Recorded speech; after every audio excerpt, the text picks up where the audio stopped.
focusing on Group 107 today. The time is now to sign your name across my heart.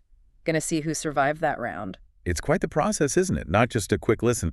These albums, they really get put through their paces. They really do. And what's interesting is how that repeated listening, it can really change your perspective. Sometimes the obvious picks just don't hold up. Absolutely. In Group 107, wow, what a mix. We had Alice Cooper's Trash, Okay. Moloko's Things to Make and Do, Different vibe. Terence Trent D'Arby's Introducing the Hardline, according to. A classic. And get this, another Alice Cooper album, Welcome to My Nightmare. 2 Coopers in one group? Yeah. That's got to be tough competition, or maybe split the vote, so to speak? You'd think. So let's start with Trash.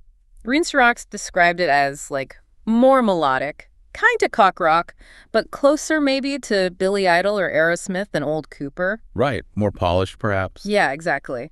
He mentioned outside songwriters giving it a smoother, maybe more corporate feel, but still catchy stuff. This Maniac's in Love with You, Spark in the Dark, and of course, Poison. That massive pop cock rock hit, as Rocks called it. Yeah, that one's undeniable. But what's really striking is how Trash compared to the other Cooper album in the group. Welcome to My Nightmare. Greenstrokes apparently found Nightmare pretty much lame and unlistenable in this context. Wow, that's harsh for such an iconic album. Well, yeah, but maybe through repeated plays. He said the numbers were slower, simpler, didn't really find a groove. And the shock value, well, it just wasn't shocking anymore. Maybe it was back then, but not now, not after hearing it over and over.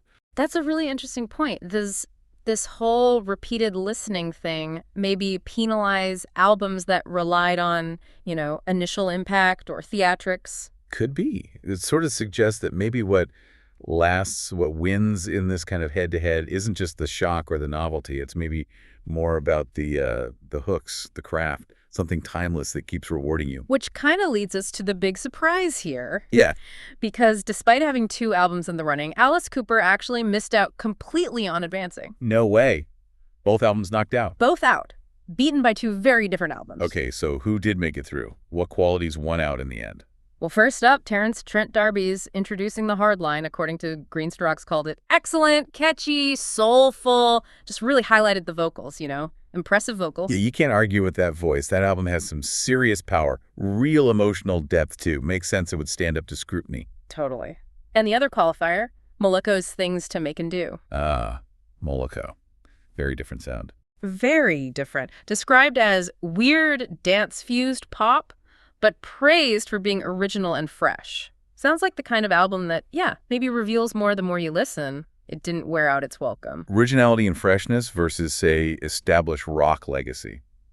Interesting. So the final rankings, after all that intense listening, number 1, Terence Trent D'Arby, Introducing the Hardline. Okay, deserve. Number 2, Moloko, Things to Make and Do. Wow, okay. Interesting. And then number 3, Alice Cooper's Trash. And dead last, number 4, Welcome to My Nightmare. Huh.